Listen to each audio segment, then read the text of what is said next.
Hello प्यारे बच्चों, स्वागत है आपका अपने YouTube channel L K sir study hub में। और इस चैनल पे आप लोग अंग्रेजी व्याकरण की शुरुआत कर चुके हैं और अंग्रेजी व्याकरण पढ़ते पढ़ते हम लोग डायरेक्ट इनडायरेक्ट पे हैं। ठीक, जैसा कि आपको बोर्ड पे लिखा हुआ दिख रहा होगा कि हम लोग का क्या पढ़ रहे हैं, डायरेक्ट इनडायरेक्ट। और डायरेक्ट इनडायरेक्ट का ये पहला वीडियो नहीं है। इससे पहले जो डायरेक्ट इनडायरेक्ट में जितने रूल्स थे वो सारे रूल्स और क्या क्या उसमें एक्सेप्शन है वो एक्सेप्शन, ये सारी चीज़ें मैंने लिखवा दिए हैं विथ एग्जाम्पल। मतलब सभी नियम भी लिखवा दिए गए हैं, सभी एग्जाम्पल भी लिखवा दिए गए हैं।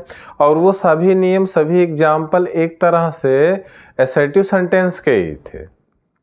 फिर भी हो सकता हो वहाँ पे मतलब आपको जैसे आप लोग की आदत है ना, वहाँ बताया जाता हाँ लिखो ये असर्टिव है ये इंट्रोगेटिव है, तब आप फोकस करते हो। जबकि अगर असर्टिव है तो वो देखने वाक्य को देखने से पता चल जाता है कि वाक्य असर्टिव का है, इंट्रोगेटिव का है, इम्परेटिव का है, एक्सक्लेमेटरी का है, किसका है, ये देखते ही पता चल जाता है।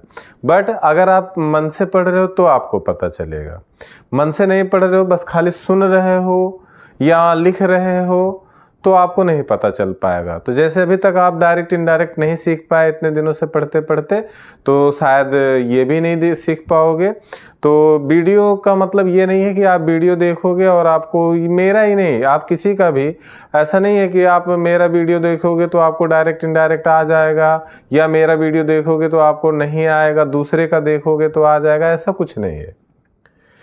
आता कैसे है, जब तक आप नहीं मेहनत करोगे तब तक आपको कोई अध्यापक, चाहे वो ऑफलाइन का हो या ऑनलाइन का हो, नहीं सिखा सकता। हम जो कह रहे हैं उस पर जब तक आप अमल नहीं करोगे, जब आप अमल करोगे, विचार करोगे कि जो मैं कह रहा हूं इस पे आपको ध्यान देना चाहिए, तो ही आप कर सकते हो। तो इसमें डायरेक्ट इनडायरेक्ट में जितने रूल्स थे, टेंस संबंधी चार्ट आपको बनवा दिया गया। निकटता दूरी सूचक शब्द संबंधों में जो भी शब्दों में जो संबंध था उसका चार्ट बनवा दिया गया है। प्रोनाउन संबंधी चार्ट बनवा दिया गया है। और आप अगर एग्जाम्पल को अब ये वीडियो में मेरी बात सुनने के बाद फिर से ध्यान दोगे ना, तो आपको पता चलेगा कि हाँ जितने एग्जाम्पल्स थे वो किसके थे, असर्टिव के थे। फिलहाल आपको डाउट ना हो, इसलिए ये सारे डाउट क्लियर करने के लिए, इन सारे डाउटों को दूर करने के लिए ही मैंने फिर से यहाँ पर नाम लिख दिया है असर्टिव सेंटेंस का। और आप देख रहे हो कि यहाँ मैंने 5 वाक्य भी लिखे हैं।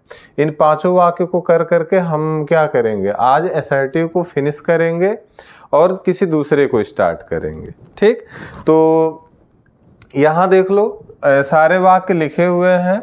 अब इनको हमें चेंज करना है, तो साथ ही साथ मतलब एक बार रिकॉल भी करते चलेंगे पुरानी चीज़ों को, पुरानी बातों को, कि क्या बताया गया था, क्या आपने सीखा था, क्या नहीं सीखा है, इन सारी चीज़ों को। ठीक, तो ये जो वाक्य लिखे हुए हैं ये सब डायरेक्ट के हैं। कैसे पता चलेगा कि ये डायरेक्ट है, इनडायरेक्ट नहीं है? तो आपको बताया गया था कि यहाँ क्या होता है, रिपोर्टिंग वर्ब अथवा रिपोर्टिंग ऑब्जेक्ट के बाद कामा लगा होता है। तो इन सभी वाक्यों में आप देखो रिपोर्टिंग ऑब्जेक्ट है और सब में रिपोर्टिंग ऑब्जेक्ट के बाद कामा लगा हुआ है। दूसरा, रिपोर्टेड स्पीच इन्वर्टेड कामा में रहता है, तो यहाँ जितने रिपोर्टेड स्पीच हैं सब क्या है, इन्वर्टेड कामा में लिखे हुए हैं।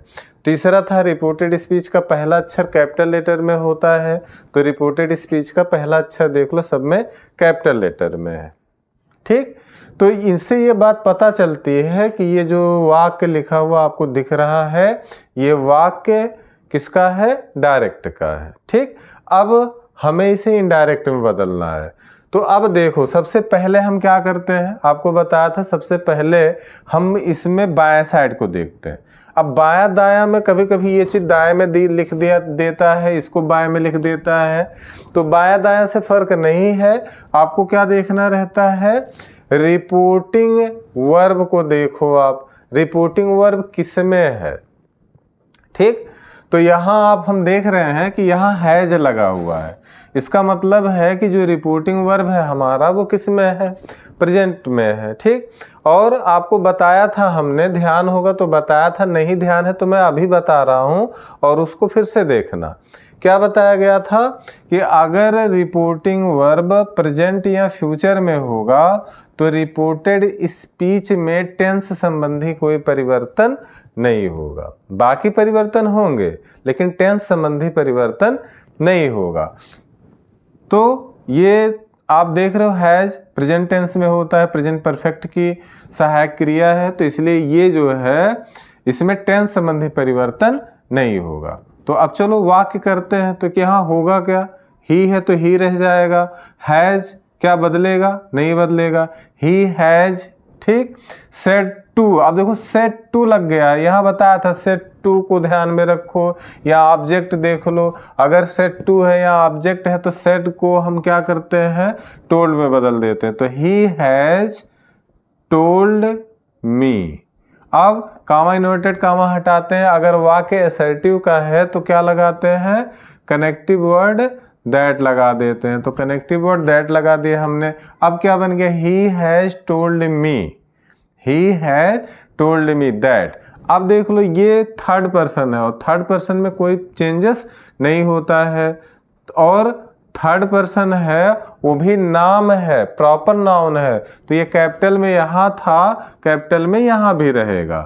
तो मोहन, अब हैज है तो हैज को प्रेजेंट परफेक्ट तो पास्ट परफेक्ट में बदलना चाहिए था, बट ये प्रेजेंट में होने के कारण इसमें टेंस संबंधी परिवर्तन नहीं होगा, मतलब हैज है तो हैज ही रह जाएगा, दैट मोहन हैज। अब ये तो वर्ब है तो वर्ब संबंधी परिवर्तन तो आपको बताया नहीं गया कि वर्ब परिवर्तित होता है, तो सोल्ड सोल्ड हो गया। ए ये भी नहीं बदलने वाली चीज है, पेन भी नहीं बदलने वाली चीज है। अब यहाँ पे हमने फुल स्टॉप लगा दिया। इस प्रकार हमारा वाक्य क्या बन गया इनडायरेक्ट का, he has told me that Mohan has sold a pen. ठीक है, क्लियर हो गया। अब देखो दूसरा, Vijay said to Hema, Vijay said to Hema Satish will not go there. अब यहाँ देखो फिर से हम सबसे पहले हम क्या नजर डालते हैं, रिपोर्टिंग वर्ब पे। तो रिपोर्टिंग वर्ब हमारा अब की बार देखो सेड टू है, मतलब पास्ट में है, इसका मतलब टेंस संबंधी परिवर्तन होगा। तो कैसे करेंगे, यहाँ फिर से सेड टू है तो टोल्ड लिख देंगे।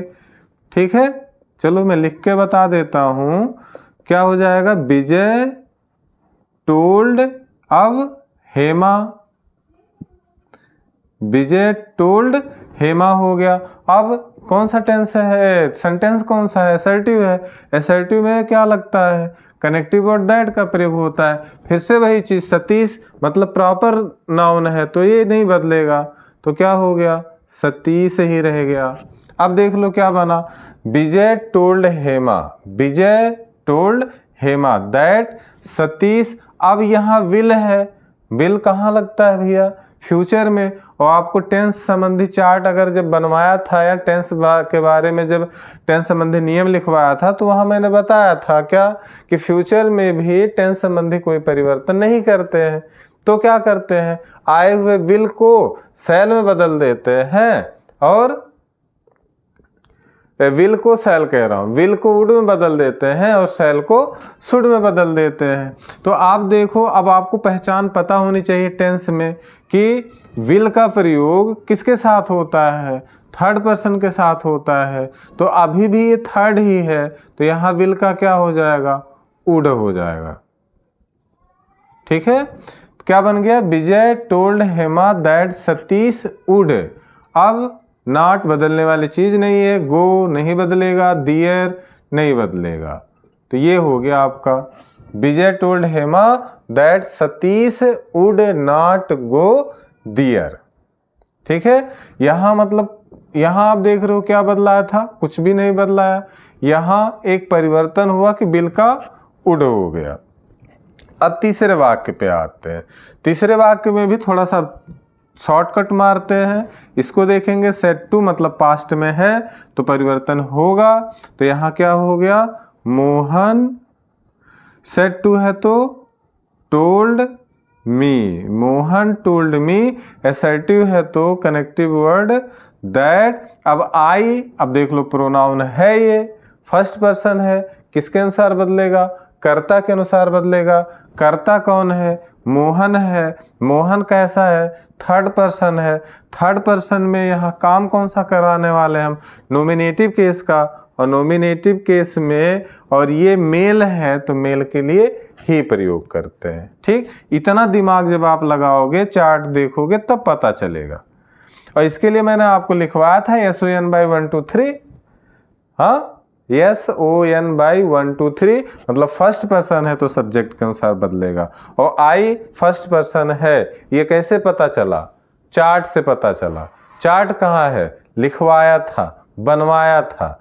अगर वो चार्ट आपको याद नहीं है तो याद कर डालो, नहीं बनाए हो तो वीडियो फिर से देखो, बना डालो।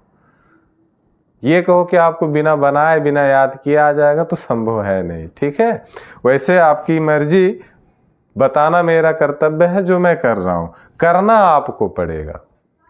ठीक है, करना आपको पड़ेगा। और आप जब तक नहीं करोगे तो कुछ होगा नहीं। तो मोहन टोल्ड मी दैट, आई था तो ही कैसे हो गया? पता चल गया ना। आई का ही कैसे हुआ? ये फर्स्ट पर्सन था, सब्जेक्ट के अनुसार बदलेगा, और सब्जेक्ट थर्ड पर्सन था इसलिए यहाँ ही हो गया। अब बात आती है ही है, हिम हो सकता था, हिज हो सकता था, तो हिम क्यों हुआ? नहीं हुआ। हिज क्यों नहीं हुआ? तो भैया केस भी उसमें था। कौन सा केस है? तो यहाँ हम नॉमिनेटिव केस में आई है तो यहाँ ही आई मतलब नॉमिनेटिव केस थर्ड पर्सन का जो प्रोनाउन होता है वो ही होता है, तो ही हो गया। अब देख लो, ये पास्ट में था तो टेंस संबंधी परिवर्तन तो होगा ही होगा। हाँ, पास्ट में है तो टेंस संबंधी परिवर्तन होगा ना। हाँ, तो ये किस टेंस में है? Past indefinite tense. तो पास्ट इंडेफिनिट किस में बदलता है? पास्ट परफेक्ट में। तो पास्ट परफेक्ट की सहायक क्रिया क्या होती है भैया? हैड होती है, तो हैड लिख दो। अब क्या हो गया? Mohan told me that he had. अब सहायक क्रिया के बाद नॉट लगाते हैं तो नॉट लग गया। अब स्लीप, डिड के साथ हमेशा फर्स्ट फॉर्म लगती है तो स्लीप था, लेकिन हैड है तो क्या होगा? थर्ड फॉर्म लगेगा, और स्लीप का थर्ड फॉर्म स्लेप्ट होता है। क्या होता है? स्लेप्ट होता है। तो Mohan told me that he had not slept. बेल बदलने वाली चीज है नहीं अच्छे प्रकार से, तो ये ऐसे रह गया। अब देख लो, वाक्य क्या था? Mohan said to me I did not sleep well. Mohan ने मुझसे कहा कि मैं अच्छे से सोया नहीं हूं। यहां देख लो, हमने क्या बना दिया? मोहन टोल्ड मी, मोहन ने मुझसे कहा, दैट माने की, ही अर्थात Mohan, had not slept well, अच्छे से सोया नहीं था। तो पास्ट इंडेफिनिट था तो हमने किस में बदल दिया? पास्ट परफेक्ट में। ठीक है, चलिए अब अगले वाक्य को देखते हैं। दे सेड टू अस।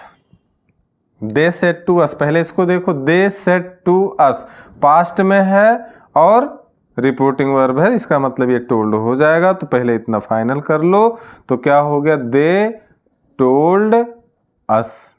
ठीक है भैया, अब देख लो, कहीं पर कुछ ऐसा लग नहीं रहा, वाक्य को देखने से पता चल रहा है असर्टिव है, तो एक काम और कर लो, कामा नोटेड कामा हटाओ और दैट लगा दो। ठीक, अब बदलाने वाली चीज पे आ जाओ। रिपोर्टेड स्पीच में सबसे ज्यादा परिवर्तन होते हैं। यहाँ पहुंच गया और सबसे पहला जो मिला वो क्या है? प्रोनाउन है।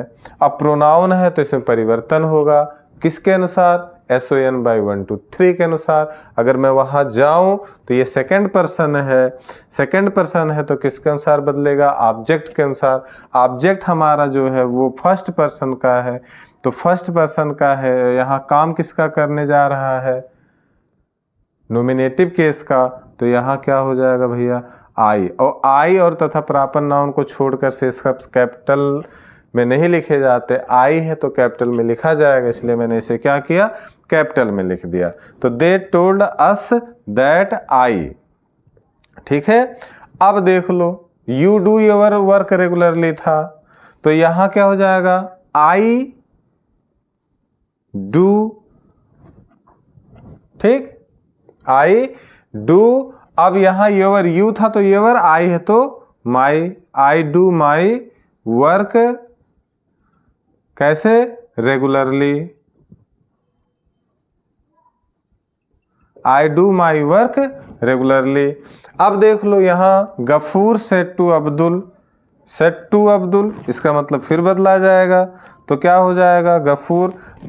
अब की बार मैं सिर्फ चेंजेस लिख रहा हूँ, ठीक है, थोड़ा सा समझो। अब पूरा हमेशा वही जब छापना है तो क्या मतलब है, यहाँ सेड टू, इसकी जगह पे हम क्या लिख देंगे, टोल्ड लिख दिए, और यहाँ हमने क्या किया, दैट लगा दिया। ठीक, तो गफूर सेड टू अब्दुल तो बन क्या गया, आ गफूर टोल्ड अब्दुल दैट। अब आई है तो बदलेगा किसके अनुसार, फर्स्ट पर्सन के अनुसार। हाँ देख लो, फर्स्ट पर्सन है तो किसके अनुसार बदलेगा, कर्ता के अनुसार। कर्ता गफूर है थर्ड पर्सन, अब्दुल गफूर है थर्ड पर्सन, नहीं पता चलेगा तो बताया था क्या करेंगे, यहाँ ब्रैकेट में नाम लिख देते हैं। दैट ही किसके लिए लगा था, ये गफूर के लिए। ठीक, तो अब देख लो, लिख ही देता हूं इसको भी, Gafoor told Abdul, Gafoor told Abdul that he कौन, गफूर। अब विल आई था तो विल लगा है, जबकि आई के साथ क्या लगना चाहिए, शैल लगना चाहिए। मतलब यहां दृढ़ता है, वाक्य में दृढ़ता है, तो ही के साथ हमको क्या, अगर ये देखो विल का उड होता, लेकिन यहां ही है तो अब यहां शुड हो जाएगा। देखो ये थोड़ा सा ध्यान देना है आपको, ऐसी चीजों में गलत हो जाएगा। ऊपर देख लो, थोड़ा फिर से ऊपर चलते हैं और इस वाक्य को देखो, फिर आपकी क्लियरिटी होगी। यहां क्या था, Satish will not go there, तो विल सतीश, देखो आई और वी के अलावा सबके साथ विल लगता था, अच्छी बात है, यहाँ आई भी नहीं है, विल लगा हुआ। यहां देख लो आई के साथ शैल लगना चाहिए था बट विल लगा, इससे कोई फर्क नहीं पड़ता। बस खाली आपको ये जान लेना है कि आई के साथ अगर शैल लगा होता तो वाक्य नॉर्मल होता, आई के साथ विल लग गया, इसका मतलब वाक्य नॉर्मल वाला नहीं है, नेसेसिटी वाला है। ठीक, तो वाक्य नेसेसिटी वाला है तो आई के साथ यहाँ विल लग गया तो पता चल गया हमको वाक्य नेसेसिटी का है। यहाँ वाक्य नॉर्मल था, अब देखो ये थर्ड था तो थर्ड ही रह गया, तो इसलिए विल का उड हो गया, क्योंकि थर्ड के साथ हम क्या करते हैं, विल लगाते हैं, तो विल का उड हो गया। अब यहां देख लो, ये फर्स्ट था बन के आ गया थर्ड, तो फर्स्ट था तब विल लगा था, तो अब थर्ड हो गया तो क्या होगा, उड नहीं होगा, शुड हो जाएगा, ये ध्यान देना है। ठीक, तो शुड हो गया। अब सहायक क्रिया के बाद नॉट लगा देंगे तो नॉट हो गया, फिर हेल्प है तो हेल्प लिख दो। अब यू, अब ये देखो सेकंड पर्सन है तो किसके अनुसार बदलाएगा, ऑब्जेक्ट के अनुसार। ऑब्जेक्ट कौन है, अब्दुल है, हाँ अब्दुल भी थर्ड पर्सन है। अब यहाँ हिम हो जाएगा, किसके लिए लगा है, अब्दुल के लिए लगा है, तो यहाँ आप क्या करो, अब्दुल लिख दो। देखो भैया ये नहीं तो गलती हो जाता, आप बताया था मैंने पहले भी इस पे लेक्चर दिया था, वाक्य गलत नहीं होगा, लेकिन लिख देने से क्या होता है, क्लियरिटी हो जाती है, सामने वाला भी समझ जाता है कि हाँ बच्चा होशियार है, इसने अच्छे से काम किया है। ठीक, तो Gafoor told Abdul that he माने कौन, गफूर, विल था तो विल नहीं, शुड हो गया, नॉट रहेगा, हेल्प रहेगा, यू ऑब्जेक्ट था तो किसके अनुसार, सेकंड पर्सन है तो ऑब्जेक्ट के अनुसार, ऑब्जेक्ट अब्दुल था, किस केस में है, ऑब्जेक्टिव केस में, इसलिए हिम लिख दिया। हिम के बाद किसके लिए था, अब्दुल, तो अब्दुल का नाम लिख दिया। अब टुमारो बदलने वाली चीज है, निकटता और दूरी सूचक शब्द है, तो टुमारो का क्या होता, द नेक्स्ट डे या द फॉलोइंग डे, तो हिम फिर the next day, the next day. हाँ तो प्यारे बच्चों, हम लोगों ने एसर्टिव समाप्त कर लिया है और दूसरा जो सेंटेंस है पढ़ने वाले जिसको हम लोग हैं वो है इंट्रोगेटिव सेंटेंस। ठीक, अब इंट्रोगेटिव सेंटेंस के लिए देखो कुछ चीज़ें मैंने यहाँ जो बना दिया है, कुछ जितने रूल्स रेगुलेशन है इंट्रोगेटिव के यहाँ लिख दिया है, इसको समझ लो, इसके बाद हम लोग इसके वाक्य को करेंगे। ठीक, तो देखो पहली बात तो समझना ये है कि जो इंट्रोगेटिव सेंटेंस है डायरेक्ट इनडायरेक्ट में जो प्रयोग होता है वो दो प्रकार से होता है, जिसमें से पहले प्रकार को हम लोग फर्स्ट टाइप बोलते हैं। फर्स्ट टाइप को यस आर नो टाइप भी बोलते हैं। क्यों? क्योंकि इन प्रश्नों का जो होता है उत्तर हाँ या ना में दिया जाता है, इसलिए इनको फर्स्ट टाइप अथवा यस आर नो टाइप बोला जाता है। दूसरा जो है सेकेंड टाइप उसको बोलते हैं, या उसको WH टाइप भी बोलते हैं। ठीक, अब पहचान कैसे करोगे? जो फर्स्ट टाइप का होगा, अगर वाक्य की शुरुआत सहायक क्रिया से हुई है तो समझ जाना वह वाक्य किसका है? फर्स्ट टाइप का है। मतलब फर्स्ट टाइप का अगर वाक्य है तो उसकी शुरुआत किससे हुई होगी? सहायक क्रिया से। अब अलग अलग टेंसों की अलग अलग सहायक क्रिया होती है, जैसे प्रेजेंट कंटिन्यूअस है तो इज आर एम हो जाएगा, है ना, और परफेक्ट है तो हैज हैव हो जाएगा। तो इस तरीके से सहायक क्रिया से अगर शुरुआत हुई है तो समझ जाना कि वो फर्स्ट टाइप का है। अगर वाक्य की शुरुआत प्रश्नवाचक शब्द से हुई है तो समझना है हमको कि वो सेकेंड टाइप का है। ठीक, तो वाक्य की शुरुआत अगर प्रश्नवाचक शब्द से होती है तो वो सेकेंड टाइप है, सहायक क्रिया से होती है तो फर्स्ट टाइप है। ठीक है, अब अगर फर्स्ट टाइप है तो कनेक्टिव वर्ड हम लोग इफ या वेदर का प्रयोग करेंगे। फर्स्ट टाइप में कनेक्टिव वर्ड क्या करते हैं? इफ या वेदर लगाते हैं। यहां ऐसा कुछ नहीं है, कनेक्टिव वर्ड के रूप में उसी प्रश्नवाचक शब्द का प्रयोग करते हैं जो वाक्य में आया हो। मतलब जब आप यहां लिखे हो ना कि वाक्य की शुरुआत प्रश्नवाचक शब्द से हुई होगी, तो जिस प्रश्नवाचक शब्द से वाक्य की शुरुआत हुई होगी उसी प्रश्नवाचक शब्द को हम यहाँ कनेक्टिव वर्ड बना लेते हैं। ठीक, तो ये दो रूल्स थे जो डिफरेंट थे, ध्यान रखना है। बाकी नीचे दो तीन रूल है जो कॉमन है सब में, दोनों प्रकार के सेंटेंसों में कॉमन होगा, दोनों प्रकार के टाइप में ये कॉमन है। जैसे पहला क्या कॉमन है कि रिपोर्टिंग वर्ब जो सेड टू होता था, असर्टिव में हम किस में बदलते थे? टोल्ड में बदलते थे। यहां ऐसा नहीं है, रिपोर्टिंग वर्ब सेड टू को आस्क्ड में बदलेंगे या इंक्वायर्ड ऑफ में बदल देंगे। अब बात आती है कि कब आस्क्ड में बदलेंगे, कब इंक्वायर्ड ऑफ में बदलेंगे, तो ये वाक्य के सेंस से पता चलेगा। अगर नॉर्मल बातचीत चल रही है, नॉर्मल पूछताछ हो रही है, या जैसे मान लो हम आपको पढ़ाए फिर प्रश्न पूछ रहे हैं तो वहां आप आस्क्ड बताओगे। और अब मान लो कि कुछ जांच पड़ताल चल रही है, उसमें पूछताछ हो रही है, जैसे पुलिस वाले पूछ रहे हैं, जज पूछ रहे हैं, तो वहां इंक्वायर्ड ऑफ लगा देते हैं। ठीक है, इसी प्रकार इफ या वेदर भी है। वेदर क्या होता है? जब सिलेक्शन और चॉइस की बात होती है। वैसे यहाँ कुछ भी लगा दोगे गलत नहीं होगा, बट आपको ध्यान रखना है इफ किसी भी कंडीशन में लगा सकते हो, बट जो वेदर होता है वो सिलेक्शन और चॉइस की स्थिति में लगाते हैं। फिलहाल यहाँ सब कुछ चलेगा, कहीं भी लगा दोगे। अगला कॉमन चीज क्या है कि वाक्य के शेष परिवर्तन असर्टिव सेंटेंस की तरह किए जाते हैं। तो मतलब इतना नया था, ऐसा नहीं कि इतना ही होता है, मतलब इतना नया आपको ध्यान रखना है। बाकी असर्टिव में जितनी बातें आपने ध्यान रखी थी, जितने रूल्स ध्यान रखे थे, वो सारे रूल भी यहाँ ध्यान रखने हैं। ठीक, अगला जो था वो क्या है? इनडायरेक्ट बनाते समय इंट्रोगेटिव सेंटेंस को हम असर्टिव सेंटेंस में बदल देते हैं। मतलब जब आपको डायरेक्ट में मिलेगा तो वहां क्वेश्चन मार्क लगा हुआ मिलेगा, इनडायरेक्ट में जब आप उसको बदलोगे तो फुल स्टॉप लगा देना है। ठीक है, तो ये बातें आप नोट कर लो। चलिए भैया, अभी हम लोगों ने इंट्रोगेटिव सेंटेंस के नियम पढ़े। अब ये 4 एग्जाम्पल मैंने लिख रखे हैं और इन चारों एग्जाम्पलों के द्वारा मैं उन नियमों को क्लियर करवाऊंगा जो आपको मैंने लिखवाया है। ठीक है, तो चलो एग्जाम्पल पहले देखते हैं कि कौन सा किसका है। तो यहाँ देख लो, वाक्य की शुरुआत किससे हुई है? सहायक क्रिया से, इसका मतलब फर्स्ट टाइप है। किससे हुई है? सहायक क्रिया से, भले ही मॉडल ऑक्सिलरी वर्ब है, इसका मतलब फर्स्ट टाइप है। यहाँ प्रश्नवाचक शब्द से हुआ है, इसका मतलब यहाँ सेकंड टाइप वाला नियम लगाएंगे। फिर से यहाँ सहायक क्रिया से हुई है, इसका मतलब फर्स्ट टाइप का नियम लगाएंगे। ठीक है, तो 4 वाक्य है आपके पास। मैं भी सोच रहा था 2-2 वाक्य, तो बाद में सोचा कि अभी आपको जो मैंने बताया था कि जहाँ विकल्प हो, सिलेक्शन आर चॉइस हो, वहाँ वेदर लगाते हैं। फिर मैंने सोचा चलो एक इसका भी करा देते हैं, इसमें तो आपको वैसे भी क्लियर हो जाएगा।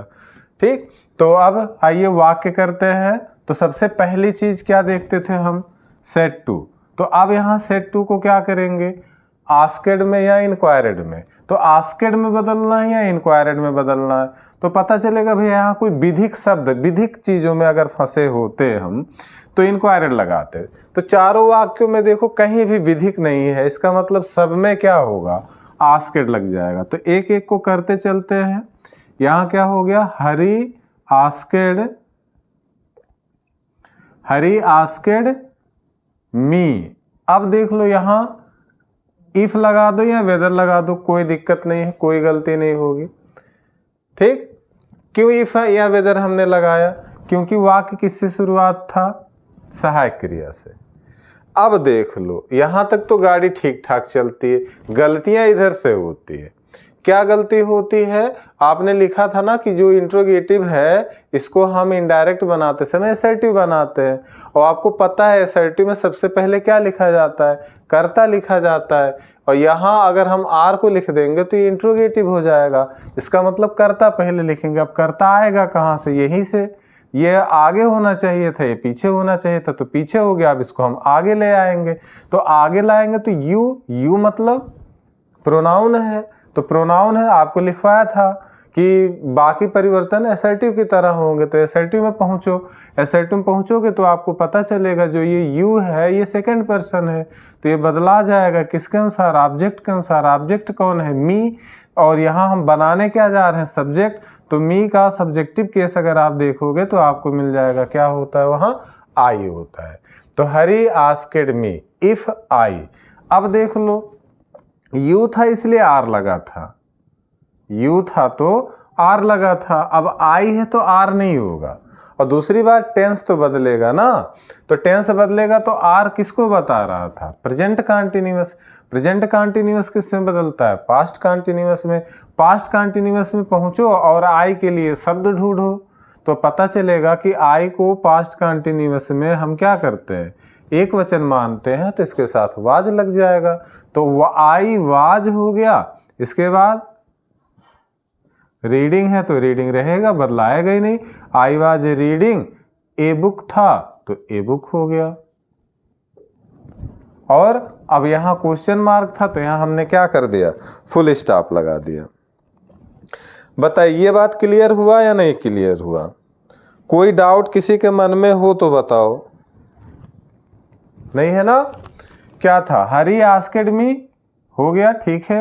इफ ये भी ठीक है, क्यों, क्योंकि यहां लगा, कामा इन्वर्टेड कामा हटाया। देखो कहां कहां परिवर्तन करते थे असर्टिव में, यहां परिवर्तन करते थे रिपोर्टिंग वर्ब में, तो वहां टोल्ड लगाते थे, यहां आस्केड लगा दिया। कामा इन्वर्टेड कामा हटा के वहां कनेक्टिव वर्ड दैट लगाते थे, यहाँ कनेक्टिव वर्ड हमको इफ या वेदर लगाना था तो हम इसमें से इफ लगाए। अब वाक्य को असर्टिव बनाना, तो असर्टिव में पहले कर्ता आता, तो यहाँ कर्ता यू के अनुसार आएगा, तो यू सेकेंड पर्सन था, ऑब्जेक्ट के अनुसार बदलाएगा। ऑब्जेक्ट मी था, मी का हमें चार्ट याद है, तो चार्ट में हमने देखा मी का नोमिनेटिव केस आई होता है, और आई कहीं भी प्रॉपर लेटर कैपिटल लेटर में लिखा जाता है, इसलिए हमने इसको कैपिटल लेटर में लिखा। अब सहायक क्रिया को देखा, टेंस बदलने के लिए आर था, प्रेजेंट कंटिन्यूअस, वाज लगा दिया, पास्ट कंटिन्यूअस हो गया। ठीक, बाकी कुछ बदलने वाला था नहीं, लिख दिया, क्वेश्चन मार्क हटाया और यहाँ फुल स्टॉप लगा दिया। ठीक है, क्लियर है, कोई दिक्कत किसी को नहीं है, दूसरे पे चलो। ही सेड टू मी, फिर से आई सेड टू हिम, तो क्या हो गया, आई आस्केड हिम। ठीक, क्या बन गया, आई आस्केड हिम। क्या कहा, आई आस्केड हिम। अब क्या करेंगे, इफ लगाएंगे, तो इफ लगा दिया, आई आस्केड हिम इफ। अब यू फिर से बदल दो इसके अनुसार, ऑब्जेक्ट सेकेंड पर्सन है, ऑब्जेक्ट अब की बार हिम है, हिम का नोमिनेटिव कैसे देखोगे तो क्या मिल जाएगा, ही मिलेगा। ठीक, हिम का ऑब्जेक्टिव केस क्या मिलता है? हिम तो ऑब्जेक्टिव केस है, तो हिम का नोमिनेटिव केस क्या होता है? ही होता है, तो ही हो गया। आई आस्क्ड हिम इफ ही, अब कैन प्रेजेंट में है, पास्ट में बदल दो तो कैन का कुड लिखवाया गया था मॉडल ऑक्सिलरी वर्ब में, कैन का कुड, मे का माइट, शैल का शुड, है ना। तो I asked him if he could हो गया, सब्जेक्ट हो गया, हेल्पिंग वर्ब हो गया। अब मेन वर्ब, तो मेन वर्ब टेल है, तो टेल का क्या टोल्ड करेंगे? बताओ भैया, टेल का टोल्ड करेंगे? नहीं, एक ही जगह बदलते, हर जगह नहीं बदलते। तो I asked him if he could, एक बार बदला गया, अब नहीं बदलना है, तो टेल मी तो बदलाएगा किसके अनुसार? फर्स्ट पर्सन, कर्ता के अनुसार। कर्ता आई है तो इसका मी होता है, तो यहां पर मी ही रह जाएगा, ये चेंज नहीं होगा। देखना भैया, बहुत ध्यान देना, नहीं तो समस्याएं आएगी। मी किसके अनुसार बदलाता? कैसे पता चला? फर्स्ट पर्सन है तो कर्ता के अनुसार। अब कर्ता आई है और आई का ऑब्जेक्टिव केस मी ही होता है, इसलिए ये नहीं बदलाया। ठीक है, अगर यहाँ ही होता, राम होता, मोहन होता, तो मी है तो यहाँ हिम हो जाता। ठीक है, समझ आ रहा ना? ऐसा नहीं कि मी था तो मैंने मी लिख दिया, नहीं भैया, ऐसा मैंने किया ही नहीं है, मैं बदला हूं। अब ये इत्तेफाक है कि यहाँ आई था, अगर यहाँ मोहन होता, राम होता, घनश्याम होता, हरि होती, सीता होता, कोई भी होता, तो उसके अकॉर्डिंग यहाँ लगाते हैं। ठीक है, तो I asked him if he could tell me, your है। अब योर है तो फिर से किसके अनुसार? इसके अनुसार। हाँ, तो योर पोसेसिव केस है, इसका हिज हो जाएगा। मी क्या होगा? यू टेल मी, तो he tell me his, possessive case he का क्या होगा? His, third person, his village name. ठीक, यहां देखो भैया, प्रोनाउन संबंधी बहुत सारी दिक्कतें थी, इसको केयर नहीं करोगे तो समस्याएं आएंगी। पहला चीज क्या था? यू, इसको हमें सब्जेक्ट बनाना था, हमने देखा कौन सा है? Second person, second person object के अनुसार, ऑब्जेक्ट हिम है, थर्ड पर्सन है, थर्ड पर्सन में कर्ता का काम कौन करता है? ही करता है, तो ही हो गया।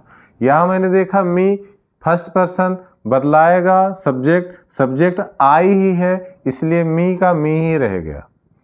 अब योर फिर से किसके अनुसार? सेकंड पर्सन है, ऑब्जेक्ट के अनुसार, ऑब्जेक्ट हिम है, ये कौन सा केस था?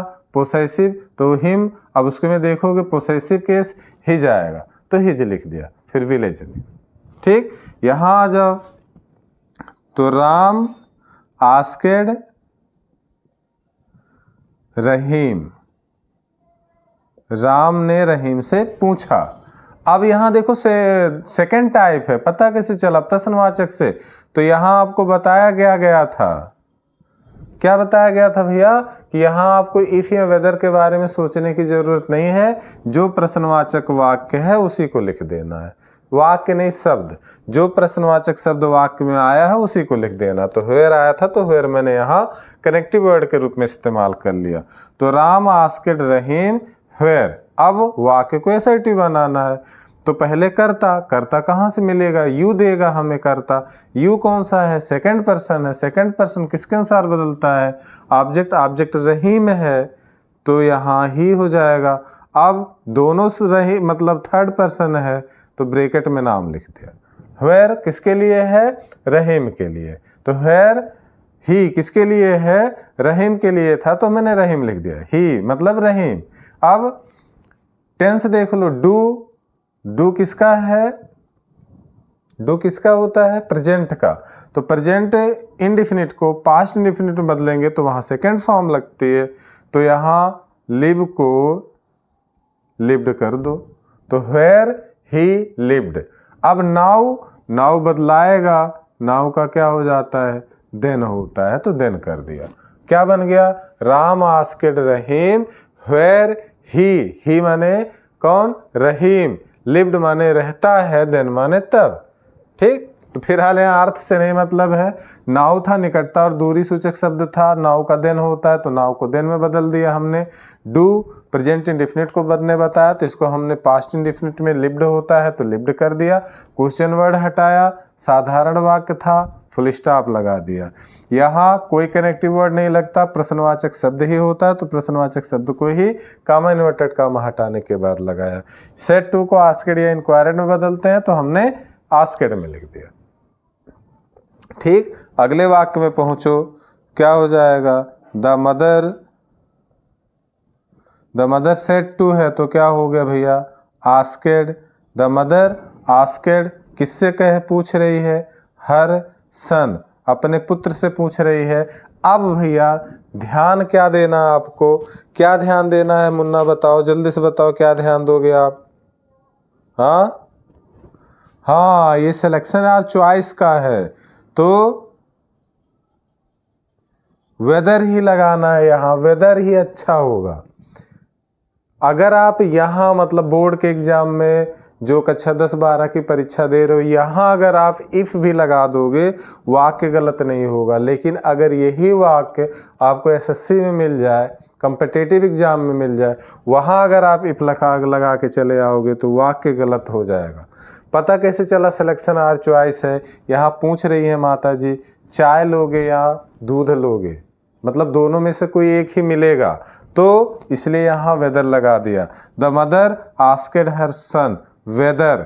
अब देख लो वाक्य को सिंपल बनाना है। यू तो क्या होगा? हर सन अर्थात ही, या हिज सन कर दो।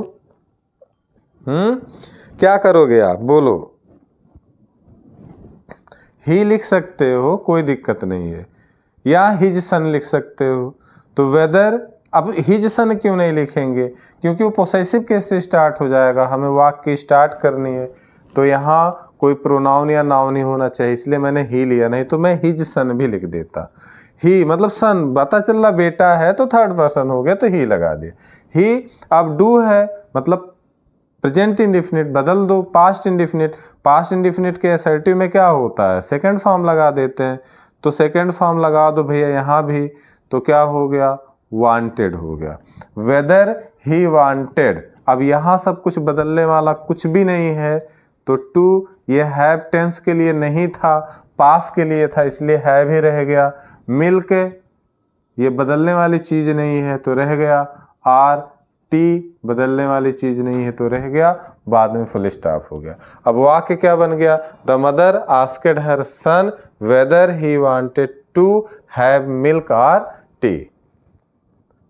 अब मुझे आशा है कि आपको इंट्रोगेटिव सेंटेंस अब क्लियर हो गया होगा। फिर भी अगर कोई डाउट रह गई होगी तो आप उसके बारे में मुझसे फिर से पूछ सकते हो, अपनी कमेंट दे सकते हो, और वहाँ से जो भी आप कमेंट दोगे और वहाँ से आपको लगेगा, मुझे लगेगा कि आपको समस्याएं हो रही हैं, उसका उत्तर मैं ज़रूर दूंगा। ठीक है, तो आज आप इसे नोट कर लो और आज की वीडियो में हम इतना ही पढ़ेंगे।